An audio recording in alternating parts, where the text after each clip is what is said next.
Okay, this is a roofing estimate worksheet. This helps you to estimate the materials that are going to be required for your roof. And what you see here is a simple roof. You're looking at a hip roof, and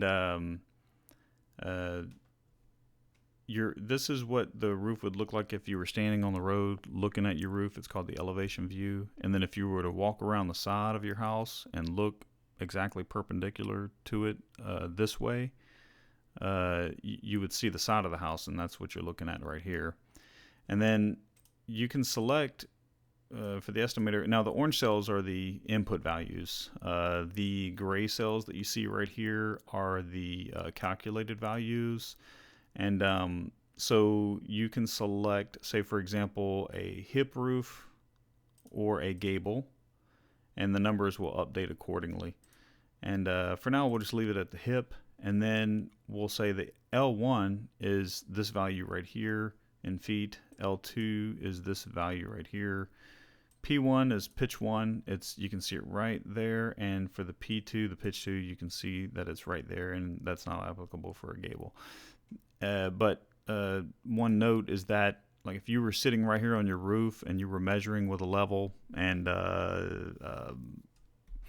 yours may be in the planning stage, and so you've got drawings and everything, but just if, for example, like if you were sitting on your roof right here and you had a level and you were measuring the rise over the run is going to be 12-inch, but the rise is going to be this value right here, this P1. You can see it from the side view, but it would be, that's the value you would get if you were sitting actually right here.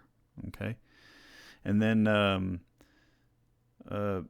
then you can see that you've got, so the material we show here is the ridge cap. We've got a quantity here that's updated based on your inputs that you put there. Then we've got the teak shingles, but you can update these to whatever you want. You can change these, to metal roof or whatever you're using, and in the dimensions you can change that to whatever you want as well.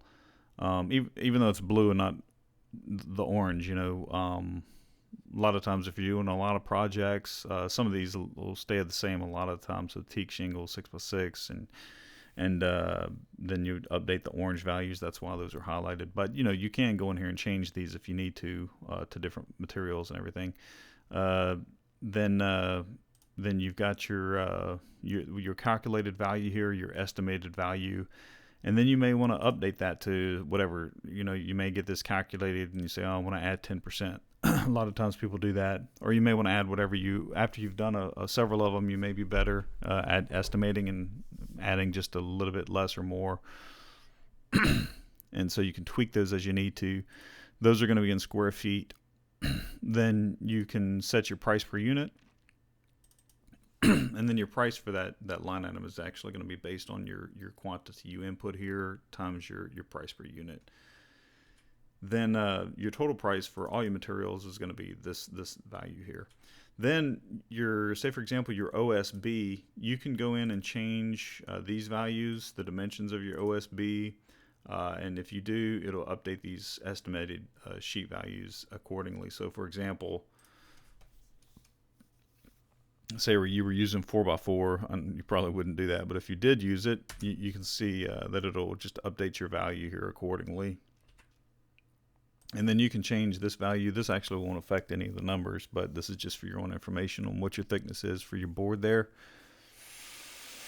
Then you've got your soffit values here. You've got your fascia boards here. You've got your ridge board for your lumber. And again, you can change it to whatever you're actually using. This is 2x12 here. And this is a template that you can just use to estimate your numbers. And but these values here do update based on whatever you input in the orange cells. Okay, the ones in the gray here. All right, and then you can go in and put your rafter lumber numbers. You can change your own center value. So for example, if I change it from 24 to 16, you can see the numbers update based on that.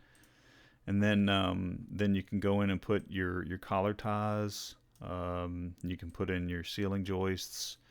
Okay, and then you've got some other items you can add in here. Now on the simple roof, there's no flashing, so all that's NA. But anyway, You can modify this as you need to for your project. You can add other items in there that might be applicable for you, and you can add just a bunch more items at however you need to. And yeah, so hope you find this useful.